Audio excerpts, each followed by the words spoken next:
ये आकाशवाणी है। प्रस्तुत है कार्यक्रम सुर्खियों में। इसके अंतर्गत सुनिए केंद्रीय मंत्रिमंडल के निर्णयों पर चर्चा। इसमें भाग ले रहे हैं राजनीतिक विश्लेषक आनंद मिश्रा और आकाशवाणी संवाददाता कमल कुमार प्रजापति। राष्ट्रीय प्राकृतिक कृषि mission, Atal innovation mission, PAN 2.0, one nation one subscription, पन बिजली योजनाएं, रेलवे के मल्टी ट्रैक प्रोजेक्ट्स, ये ऐसी कुछ परियोजनाएं और प्रोजेक्ट्स हैं जिन्हें कल केंद्रीय मंत्रिमंडल की बैठक में मंजूरी मिली। और इन मंजूरी से ये अपेक्षा जताई जा रही है कि जहां एक तरफ इन परियोजनाओं से किसानों को लाभ होगा, वहीं एक तरफ इनोवेशन और एंटरप्रेन्योरशिप में फायदा होगा, डिजिटल इंडिया को भी इससे बढ़ावा मिलेगा। और जो दूसरे और निर्णय हैं उससे भारत में जो इंफ्रास्ट्रक्चर है, ढांचागत परियोजनाएं हैं, उनको भी लाभ पहुंचेगा। तो आज इन्हीं कुछ निर्णयों पर हम कार्यक्रम में चर्चा करने जा रहे हैं। हमारे साथ कार्यक्रम में शामिल हैं राजनीतिक विश्लेषक आनंद मिश्रा। आनंद मिश्रा जी, बहुत बहुत स्वागत है। धन्यवाद कमल जी।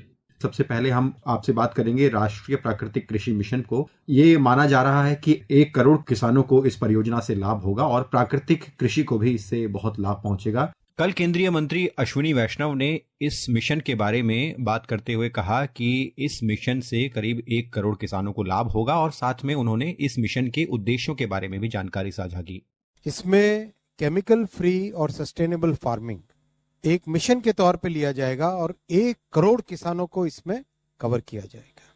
और बहुत ध्यान रखा जा रहा है कि जो विलिंग फार्मर्स हैं, जो विलिंग पंचायत हैं, उनको आगे लाए और एक प्राकृतिक खेती के लिए जो इकोसिस्टम चाहिए, वो इकोसिस्टम पूरा तैयार हो जाए, वैसी व्यवस्था इसमें मिशन में की जा रही है। ये 6 ऑब्जेक्टिव्स हैं कि नेचर के आधारित, प्रकृति के आधारित खेती हो, एनिमल हस्बेंड्री, पशुपालन और खेती दोनों इंटीग्रेट हो जाए। बहुत फोकस दिया जाएगा नॉलेज क्रिएशन पे और रिसर्च पे, और फोकस किया जाएगा जो फार्मर्स अपने अनुभव लेके आते हैं, उन अनुभवों के आधार पे क्या साइंटिफिक नए लॉजिक तैयार किए जा सकते हैं। साइंटिफिक मेथड के अनुसार कॉमन स्टैंडर्ड्स बनाए जाएंगे, क्योंकि ये प्रोडक्ट देश में और विदेश में दुनिया भर में इसकी प्रसिद्धि होने वाली है। तो वहां पे कॉमन स्टैंडर्ड, साइंटिफिक तरीके से चेक की हुई लेबोरेटरीज, वो सब बहुत महत्वपूर्ण होंगे। और एक सिंगल नेशनल ब्रांड की बनाई जाएगी इस मिशन में, जो कि केमिकल फ्री प्रोडक्ट के लिए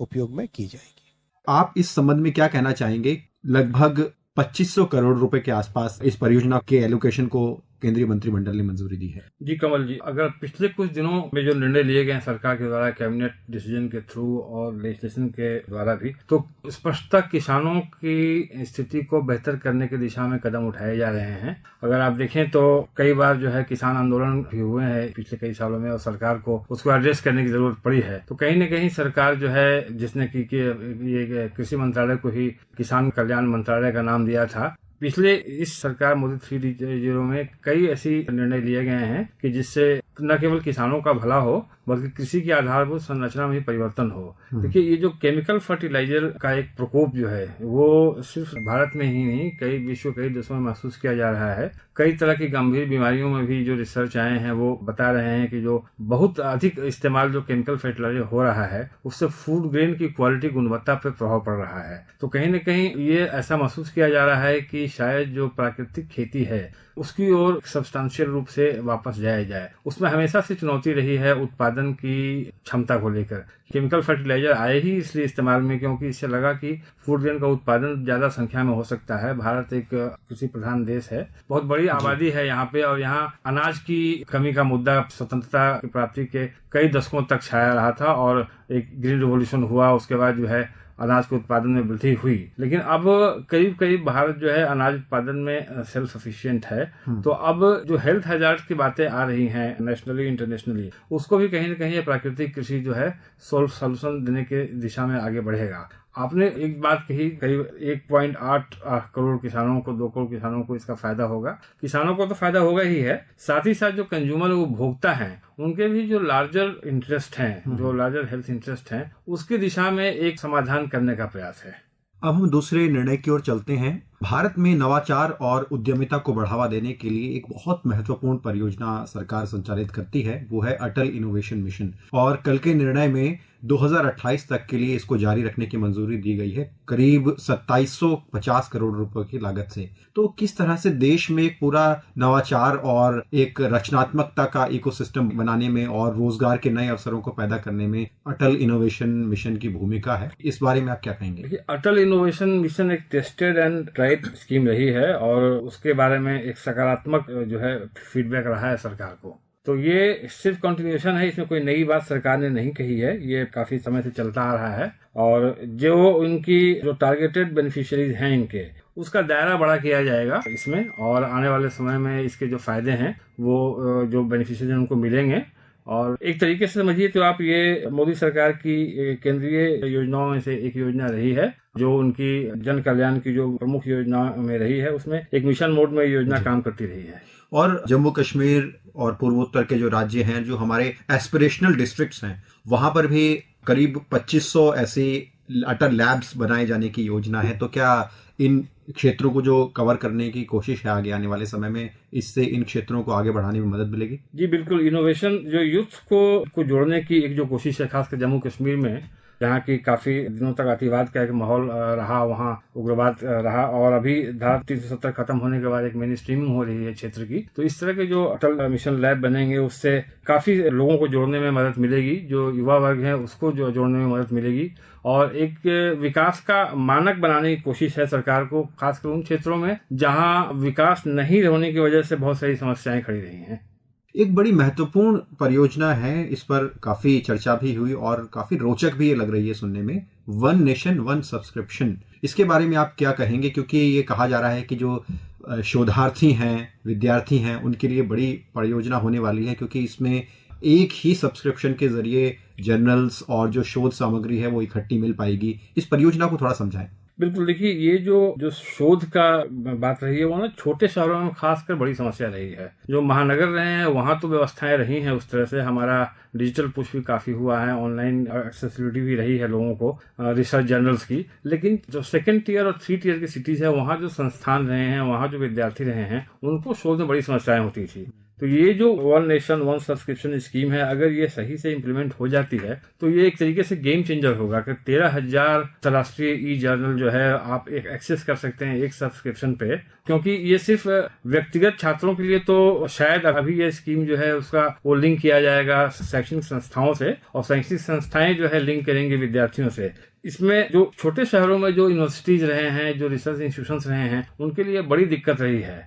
उनकी फंडिंग कम रहती थी, तो बहुत सारे इंटरनेशनल जर्नल को वो इंडिविजुअली एक एक करके सब्सक्राइब नहीं कर सकते थे, उतना उनका बजट नहीं होता था। इस सब्सक्रिप्शन के आने की वजह से क्वालिटी जो एजुकेशन है, क्वालिटी जो जर्नल है, जो अलग अलग विषयों पे हैं, कृषि पे हैं, बाकी तरह के अनुसंधान पे हैं, वो सारे संस्थाओं में मौजूद रहेंगे और संस्थाओं के द्वारा विद्यार्थियों को ही मिलेगा। मेरा मानना है कि ये राष्ट्रीय स्तर पर ये सबके लिए फायदे की बात है, यूथ के लिए, खासकर जो छोटे और मझोले शहर हैं उसके छात्रों के लिए तो ये बिल्कुल ही एक क्रांतिकारक साबित हो सकती है अगर ये योजना सही से। और विद्यार्थियों को जो गुणवत्ता क्वालिटेटिव एजुकेशन चाहिए, रिसर्च मटेरियल चाहिए, उसमें भी इससे लाभ होगा। जी बिल्कुल बिल्कुल। क्योंकि देखिए, लाइब्रेरी कल्चर जो है उसका तो करीब अंत हो चुका है। छोटे शहरों में हम 20 साल 25 साल पहले जो लोग लाइब्रेरी में जाया करते थे और बहुत कुछ रिसर्च किया करते थे, उस तरह की फिजिकल रिसर्च अब आउट ऑफ फैशन है। अभी जब सारा ही चीज डिजिटली अवेलेबल है, लोग ऑनलाइन पे जा रहे हैं, तो ऐसे में ये योजना जो है उनको एक ही जगह पे बहुत सारे क्वालिटी जर्नल के साथ उनका संपर्क कराएगी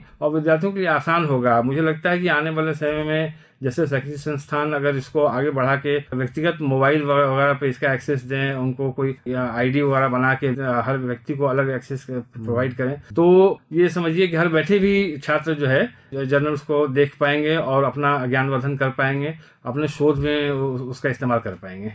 Manmad Jalgaon rail line, Bhusawal Khandwa rail line और तीसरी प्रयागराज माणिकपुर रेल लाइन, ये 3 मल्टी ट्रैक प्रोजेक्ट्स को भी कल मंजूरी दी गई केंद्रीय मंत्रिमंडल की ओर से। और ऐसा समझा जा रहा है कि जो महाराष्ट्र, मध्य प्रदेश और जो उत्तर प्रदेश का पूरा कनेक्शन है, जो कनेक्टिविटी है और जो आवाजाही है, उसमें बहुत ज्यादा सुधार होगा, चाहे माल ढुलाई हो, यात्रियों की आवाजाही हो। तो किस तरह से इस मल्टी ट्रैक प्रोजेक्ट को आप देख रहे हैं? देखिए, जब ये कैबिनेट का निर्णय अनाउंस हुआ तो कुछ लोगों ने इसको महाराष्ट्र चुनाव से भी जोड़कर देखा, मगर ये थोड़ी अतिशयोक्ति है, क्योंकि ये बड़ी परियोजनाएं हैं। ये एकाएक एक दिन में सारा निर्णय नहीं किया जाएगा। चुनाव का रिजल्ट आ गया तो महाराष्ट्र से जोड़ के इसको कर दिया गया है। ये जो पूरी रेल योजनाएं हैं वो महत्वपूर्ण शहरों से होकर गुजरती हैं, तो सिर्फ माल ढुलाई में तो बढ़ोतरी होगी ही, एक तरह से जो टूरिस्ट सेंटर्स हैं उसको भी कनेक्ट करती हैं। जैसे अब आपका प्रयागराज है, वाराणसी है, आपका ओंकारेश्वर खंडवा में है, त्र्यंबकेश्वर नासिक में है, तो चित्रकूट, गया, शिरडी, ये सब जो धार्मिक पर्यटन स्थल हैं ये भी इन रेल परियोजनाओं से जुड़ते हैं। तो एक तरीके से पर्यटन को भी बढ़ावा मिलेगा। और बाकी जो एक मध्य प्रदेश महाराष्ट्र एक जो इंडस्ट्रियल बेल्ट उनका रहा है, वहाँ पे औद्योगिक उत्पादन का क्षेत्र रहा है, तो उनको भी फायदा होगा इससे। और ब्रीफिंग में कल केंद्रीय मंत्री अश्विनी वैष्णव ने एक बड़ी महत्वपूर्ण बात कही थी, उस पर भी मैं आपकी टिप्पणी चाहूंगा कि एक तो जहां बहुत ज्यादा इस परियोजना के आने से जो सड़कों पर ट्रैफिक था उसमें तो कमी आएगी ही, साथ में एक और उन्होंने आंकड़ा दिया था कि बड़ी मात्रा में डीजल जो सड़कों पर जलता है वो भी इस शॉर्ट रूट से कम होगा, और जब ढुलाई या यात्रियों की आवाजाही रेल के जरिए होगी तो बड़ी मात्रा में जो कार्बन उत्सर्जन है उसमें भी कमी आएगी। तो इस पर आप क्या कहेंगे? सड़क यातायात के तुलना में रेल यातायात हमेशा ही कम प्रदूषणकारी रहा है और बड़ी संख्या में इसमें माल ढुलाई या यात्रियों का आवागमन संभव होता है। मैं एक चीज और कहूंगा कि इससे बहुत बड़ी संख्या में दुर्घटनाओं में भी कमी आएगी, क्योंकि सड़कों पे उनकी सीमा से ज्यादा वाहन चल रहे हैं। बिल्कुल। और आए दिन हम सुनते रहते हैं कि हाईवे पे एक बड़ी दुर्घटना हो गई, तो इसमें भी कमी आएगी।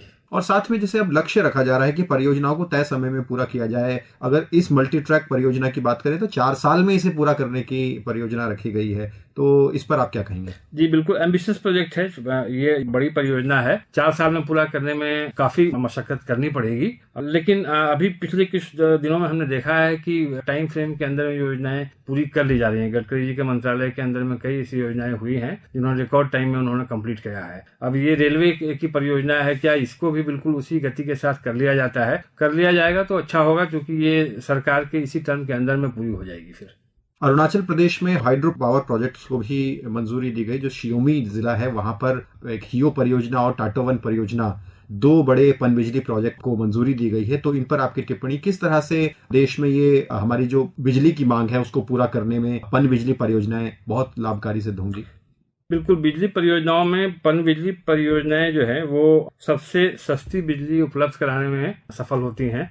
थर्मल जो पावर है उससे ज्यादा सस्ती और उससे ज्यादा प्रदूषण रहित उत्पादन बिजली का कर पाती हैं पनबिजली परियोजनाएं। नॉर्थ ईस्ट में जो फोकस है उसका कारण ये भी है कि सरकार का एक फोकस रहा है नॉर्थ ईस्ट के विकास को लेकर। अरुणाचल प्रदेश पे चाइना से भी जुड़ी की समस्याएं वहां पे रही हैं, तो अरुणाचल प्रदेश में विकास की एक पुरजोर कोशिश की जा रही है कि वहाँ डेवलपमेंट हो, और वहाँ पे स्थितियां ऐसी हैं कि वहाँ पे पनबिजली अच्छी मात्रा में उत्पादन की जा सकती है। सरकार का ये मैं लार्जर डेवलपमेंट के नैरेटिव से जोड़ के देखता हूँ, खासकर उत्तर पूर्वी क्षेत्र के विकास की ओर से।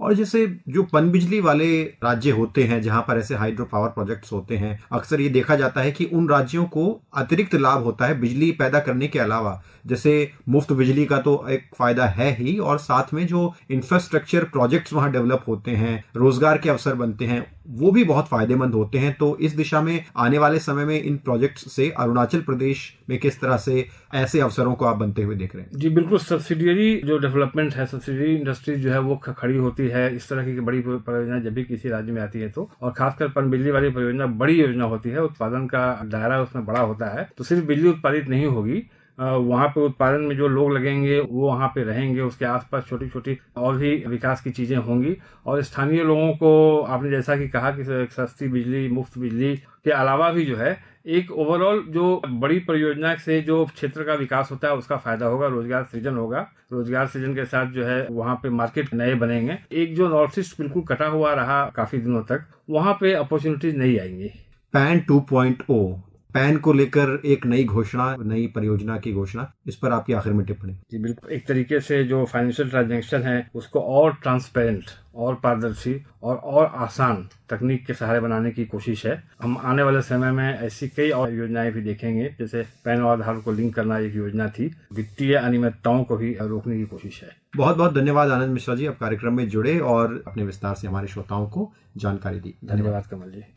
अभी आप सुन रहे थे केंद्रीय मंत्रिमंडल के निर्णयों पर चर्चा। इसमें भाग ले रहे थे राजनीतिक विश्लेषक आनंद मिश्रा और आकाशवाणी संवाददाता कमल कुमार प्रजापति। ये कार्यक्रम आकाशवाणी के समाचार सेवा प्रभाग द्वारा प्रस्तुत किया गया। इसे आप हमारे mobile app news on AIR और YouTube channel news on AIR official पर भी सुन सकते हैं। इस कार्यक्रम के संबंध में अपनी प्रतिक्रिया आप हमें ईमेल या व्हाट्सएप के माध्यम से भेज सकते हैं। ईमेल का पता है AIRNSDTalks@gmail.com और व्हाट्सएप नंबर है 9289094044।